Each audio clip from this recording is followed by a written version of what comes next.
Ак Босого конушундагы жаңы ачылган мектепте 1000ге жакын окуучу билим алат. Учурда имараттын тегерек четин көрктөндүрүү иштери жүрүүдө. Гүлдөр отургузуп, ушун жашылдарым жатат. Анан биздин коллективдин атынан биз өзүбүз мектеп жамааты роза гүлдөрдү сатып алганбыз. Мектептин астына жашылдандырып, ошо роза гүлдөрдү тигип, бая күнү коздодук. Эми ушунун артынан дагы бүгүн дагы бактар тигилип жатат. Анан дагы тигилет, сыртына, ичине тигилет буюрса.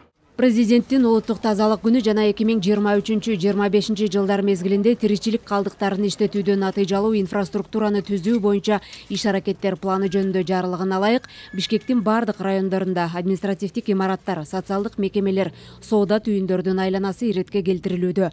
Жарыяланган 1 айлык ишембиликтин алкагында өлкөнүн бардык аймактарында көчөттөр отургузулуп, таштандылардан арылуу жана айлана чөйрөнү көрктөндүрүү иштери жүрөт. Указ президента по зеленому наследию. Президенттин жарлыгынын негизинде жашыл мурас, бир балага бир бак деген демилгелердин алкагында иш алып барабыз. Жыл сайын социалдык мекемелерди жашылдандыруу иштери активдүү өтөт. Быйыл да бул саамалыкты улантуудабыз.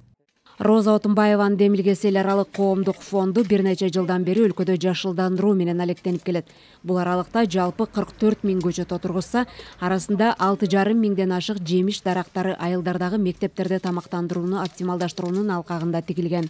Бул атуулдук милдетибизде туруп өзүңдүн корооңо, өзүңдүн көчөңө, өзүң балаң үчүн бир жашыл бактарды айдоо биз ыйык милдетибиз. Анткени таза табигат муундарга аманат деп биз ишенебиз. Кыргызстанда башталган жашыл мурас улуттук өнөктүгүнүн алкагында өтүп келген акциялардын максаты ар бир жаран табиятты жана климатты коргоого тийиш.